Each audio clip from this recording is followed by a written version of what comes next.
Hello students, welcome to part 10 of the video of chapter number 15, Life Processes in Living Organisms for Standard 9th, subject Science 2.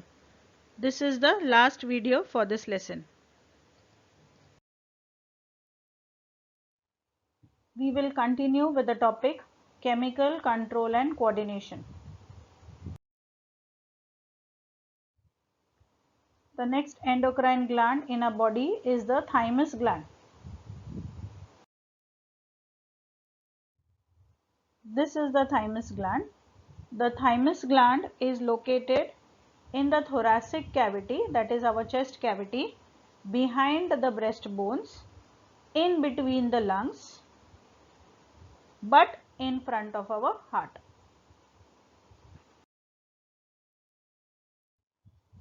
The thymus gland is active only until puberty. After puberty, the thymus gland starts to slowly shrink and it is then replaced by fats. The hormone secreted by thymus gland is called as thymosin.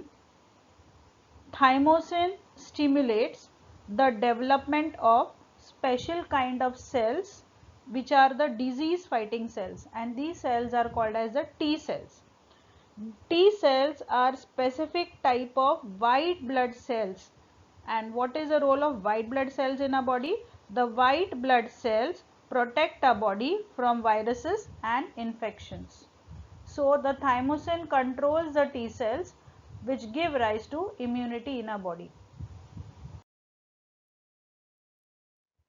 The next endocrine gland is pancreas.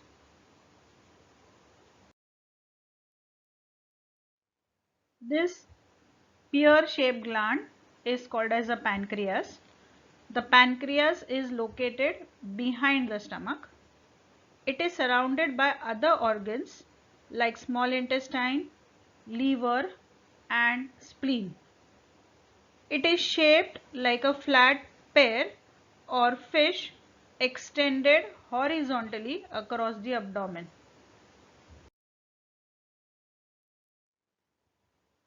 Pancreas is both an exocrine gland and an endocrine gland.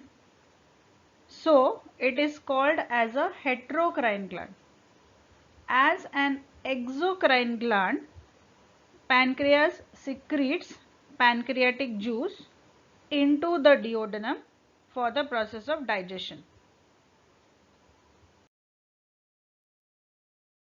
As an endocrine gland, that is a ductless gland, pancreas has special group of cells, and these special group of cells, as you can see here, these are called as islets of Langerhans. These islets of Langerhans secrete hormones, and you will also find that these cells, that is the islets of Langerhans, are scattered in the entire gland. The hormones produced by the islets of Langerhans are glucagon, insulin, somatostatin, and pancreatic polypeptide hormone. Insulin checks the level of sugar in the blood. Whenever the level of sugar in the blood increases, then the beta cells of islets of Langerhans release insulin into the bloodstream. Insulin enables the cells to absorb extra glucose which is present in the blood to form glycogen, and this glycogen gets deposited in the liver and the muscles.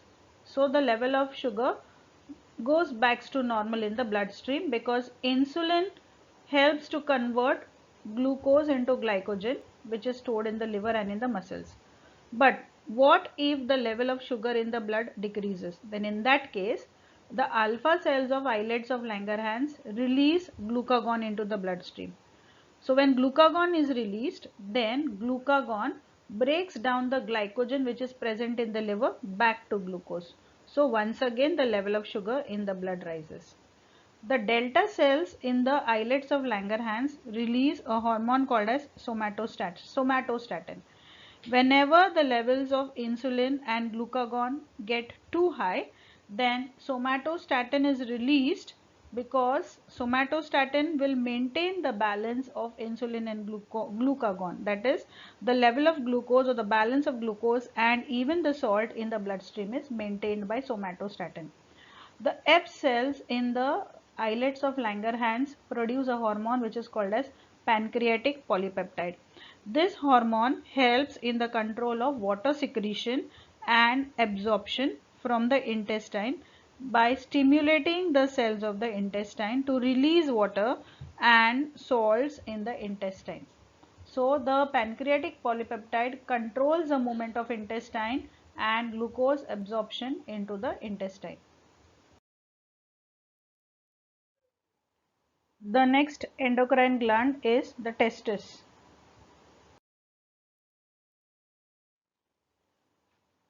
This is the testis. Testes are also called as testicles. These are two oval shaped organs present in the male reproductive system. In this case you can see only one testis, but there are two testes which are present in the male reproductive system. The testes are contained inside a sac of skin which is called as the scrotum.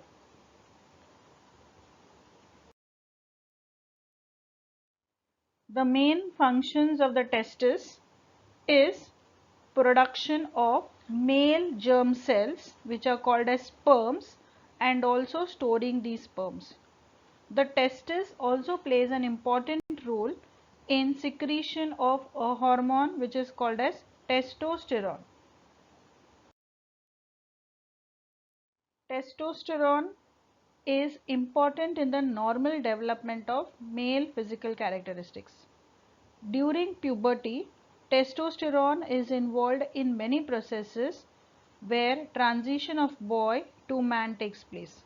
So some of the secondary sexual characteristics seen during the transition from a boy to an adult are development of facial and body hair, increase in height, increase in muscle mass, healthy development of male sex organs, growth of Adam's apple. These are just a few changes that are noted here in this particular slide. There are many more changes that take place uh, when a boy transits into a adult or a man. Now the function of testosterone is not limited only up to puberty. Throughout adulthood, the hormone forms an integral part and carries out variety of functions such as sperm production in males, promoting healthy bone density, maintaining muscle strength, etc. The last endocrine gland that we are going to study are the ovaries, which are present in females. These are the ovaries and this is the uterus of the female. So the ovaries form a part of the female reproductive system. Each woman has two ovaries and you can see these ovaries are oval shaped structures. They lie on either side of the uterus against the wall of the pelvis. The functions of the ovaries are to produce oocytes. Oocytes are the egg cells and egg cells are needed for the process of fertilization. Fertilization is the process where a female egg cell unites with a male sperm cell to form a zygote. The second function of the ovaries is to produce the reproductive hormones, namely estrogen and progesterone. Estrogen plays a very important role in bringing about changes in secondary sexual characteristics in females.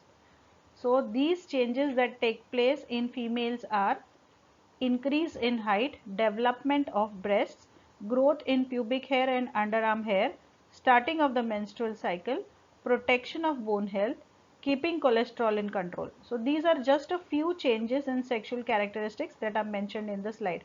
There are many changes that take place during the transition of a girl into an adult female. Another hormone which is produced by the ovaries is the progesterone. The progesterone stimulates the growth of endometrium.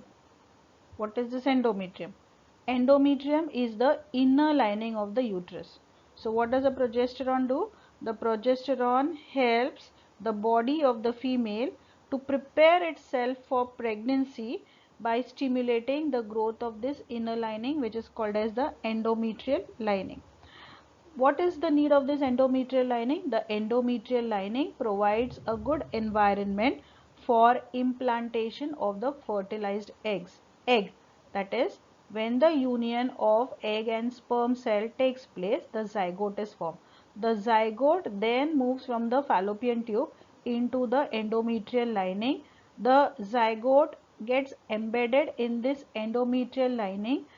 It gets all the nutrition from here, and slowly the zygote starts multiplying, and eventually it starts growing into a baby into the uterus. This happens when the progesterone levels are maintained in the uterus. But if the egg isn't fertilized, or the egg doesn't get fertilized, then what happens? The progesterone level goes down or drops down, and when the progesterone level drops down, then the endometrial lining breaks down, and this starts the beginning of the menstrual cycle.